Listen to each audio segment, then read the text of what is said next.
नवी मुंबईतल्या वाशीतल्या आयनॉक्स थिएटर बाहेर ठाकरे सिनेमाचं पोस्टर लावलं नसल्याने शिवसैनिकांनी राडा केला। शिवसैनिक हे थिएटरमध्ये घुसले आणि त्यांनी सिनेमा थांबवला। इतर हिंदी सिनेमांचे पोस्टर लावण्यात आले आहेत, मात्र ठाकरे सिनेमाचं पोस्टर नसल्याने शिवसैनिक संतप्त झाले होते। ठाकरे सिनेमाचा पहाटे 4:15 वाजताचा पहिला शो पाहण्यासाठी मुंबईतल्या वडाळा कार्निवल सिनेमॅक्सला मोठी गर्दी झाली। ढोल ताशांच्या गजरात प्रेक्षकांनी सिनेमाचं स्वागत केलं। मुंबईतील वडाळ्याच्या कार्निवल सिनेमॅक्समध्ये आकर्षक सजावटही करण्यात आली। तर ठाकरे सिनेमाचं आज दिल्लीतही स्पेशल स्क्रीनिंग होणार आहे। त्यासाठी पंतप्रधान नरेंद्र मोदी, अमित शाह यांच्यासह दिग्गज नेते उपस्थित राहणार आहेत। बाळासाहेब ठाकरेंच्या चित्रपटासाठी पहिल्या दिवशी सुशील कुमार शिंदेपासून अनेक प्रमुख लोक आले, अनेक राजकारणातले। शरद पवारांना चित्रपट पाहायचा आहे, मुख्यमंत्र्यांना पाहायचा आहे, दिल्लीमध्ये सगळ्या पक्षाच्या लोकांना सिनेमा पाहायचा आहे। राजकारणापलीकडे हा बाळासाहेब ठाकरेंचा विषय आहे। बाळासाहेब ठाकरे हे सहज बनत नाही। पंतप्रधान राष्ट्रपती बनता येतं, पण बाळासाहेब ठाकरे बनता येत नाही। पुण्यातही ठाकरे सिनेमाला उत्स्फूर्त प्रतिसाद मिळताना पाहायला मिळतोय। थिएटर बाहेर नाचत चाहत्यांनी आनंद व्यक्त केला। दरम्यान मोठ्या संख्येने हा सिनेमा पाहण्यासाठी चाहत्यांची गर्दी होत असल्याचं पाहायला मिळतंय।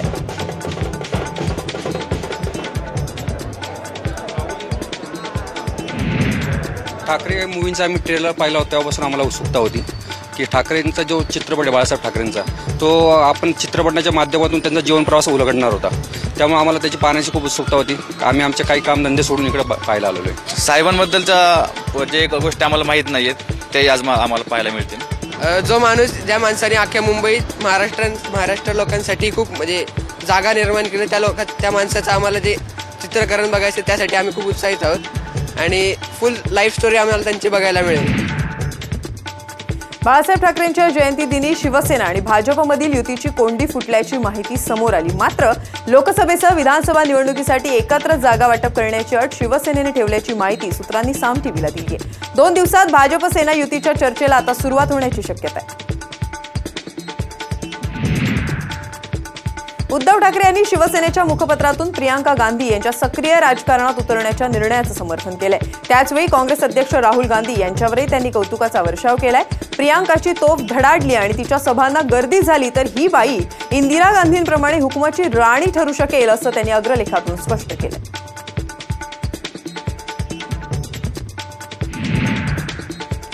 चार वर्षात कुणाची उत्तर भारतीयांना धमकावण्याची हिंमत झाली नाही असा टोला नाव न घेता मुख्यमंत्र्यांनी मनसेला लगावलाय। उत्तर भारतीयांना धमकावत होते, त्यांना आम्ही त्यांची जागा दाखवून दिली असंही त्यांनी म्हटलंय। वाकोल्यात एका कार्यक्रमात ते बोलत होते।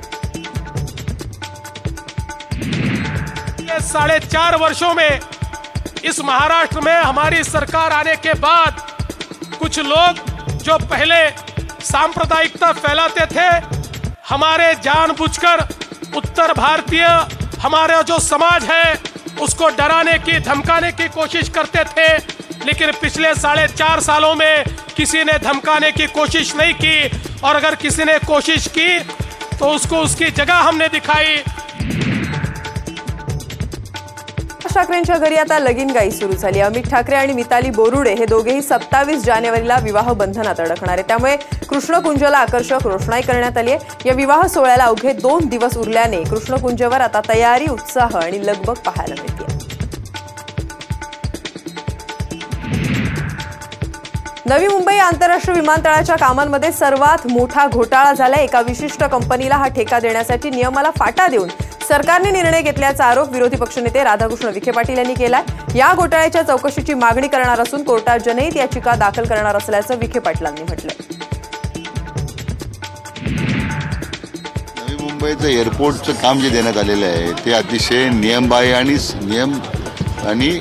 सर्व नियमाला फाटा देऊन एक विशिष्ट कंपनीला देण्याकरता सरकारनं हा निर्णय घेतलेला आहे। 26% सिडकोची भागीदारी म्हणजे सरकारची भागीदारी आहे, परंतु ज्या पद्धतीने ह्या सगळ्या प्रक्रिया राबवल्या गेल्या हे संशयास्पद आहे। आणि म्हणून सरकारकडे मी स्वतः पत्र दिलं आहे आता मुख्यमंत्र्यांना की याची या संदर्भातली आम्हाला सगळी माहिती द्या, याची चौकशी झाली पाहिजे। तर सरकारने ताबडतोब ही प्रक्रिया थांबवली नाही तर याच्या विरोधामध्ये शेवटी न्यायालयामध्ये जाण्याशिवाय दुसरा आमच्याकडे पर्याय राहणार नाही। लोकसभा निवडणुकीला अवघे काही महिने उरले आहेत. सर्वच पक्षांकडून आता निवडणुकीची जोरदार तयारी सुरू झाली आहे. मात्र निवडणुकीआधी सत्ताधारी भाजपने काँग्रेसची गोची केली आहे. भाजपने लोकसभा निवडणुकीच्या प्रचारासाठी सर्व हेलिकॉप्टर आणि चार्टर्ड प्लेन बुक केले. त्यामुळे काँग्रेसला सध्या हेलिकॉप्टर आणि चार्टर्ड प्लेन उपलब्ध होत नाहीये. लातूर जिल्ह्यात यंदा जानेवारी महिन्यातच टँकरने पाणी पुरवठा करण्याची वेळ आली आहे. सध्या बनाळा, चिंचोळी या गावांमध्ये टँकरने पाणी पुरवठा सुरू आहे. गावात टँकर येताच पाणी भरण्यासाठी एकच झुंबड उडताना पाहायला मिळते.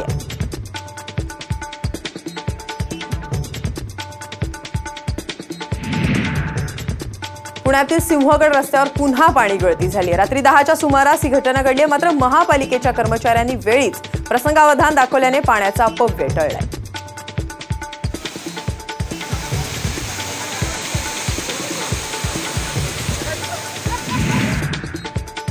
दादरमधील प्रवासी गर्दीवर उपाय म्हणून उभारण्यात येत असलेल्या परळ टर्मिनसच्या दुसऱ्या टप्प्यातील कामाचा महत्त्वाचा टप्पा हा शनिवार आणि रविवारी रात्री पूर्ण केला जाणार आहे. त्यामुळे शनिवारी रात्री 11:15 वाजल्यापासून रविवारी पहाटे 5:30 पर्यंत अप डाऊन धीम्या जलद मार्गावर टप्प्याटप्प्याने ब्लॉक घेण्यात येणार आहे.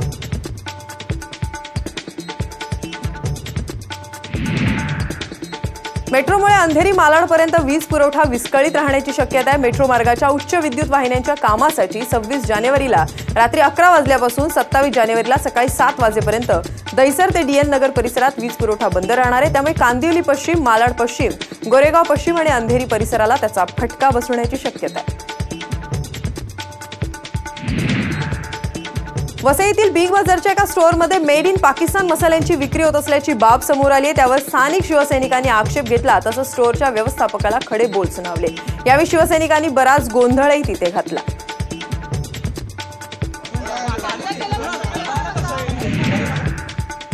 बँकेची देणी थकल्याने नागपुरातील एम्प्रेस मॉल विक्रीला काढण्यात आलाय. बँक ऑफ इंडियाची देणी थकवल्याने सुमारे 6 एकर विस्तीर्ण परिसरात असलेल्या मॉलचा 28 फेब्रुवारीला लिलाव होणार आहे. त्यासाठी तब्बल 208,42 रुपये राखीव किंमत ठेवण्यात आली आहे.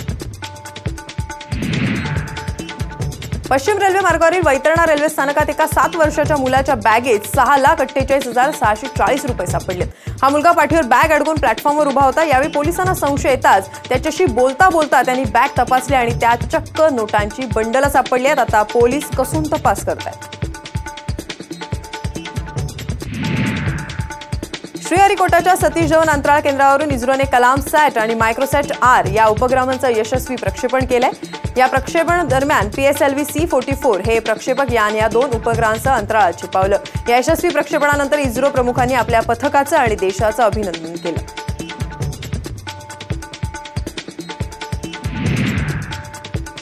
या आठवड्याअखेरीस उत्तर मध्य महाराष्ट्रात थंडीच्या लाटेची शक्यता आहे. सकाळी सांताक्रूज इथे पारा 15 अंशांपर्यंत खाली उतरला होता. दरम्यान 26 ते 29 जानेवारी दरम्यान किमान तापमानात फरक जाणवू लागेल असा अंदाज हवामान विभागाने व्यक्त केला.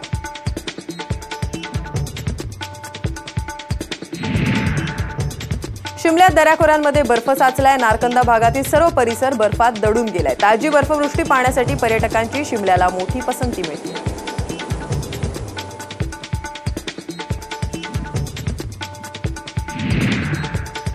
जम्मू काश्मीरमध्ये जोरदार बर्फवृष्टी सुरू आहे. रस्त्यावर बर्फ साचल्याने अनेक गाड्या अडकल्यात. गाड्यांना बर्फातून बाहेर काढण्यासाठी नागरिकांना प्रयत्न करावे लागतात. तर दुसरीकडे पर्यटक बर्फवृष्टीचा आनंद घेत आहेत.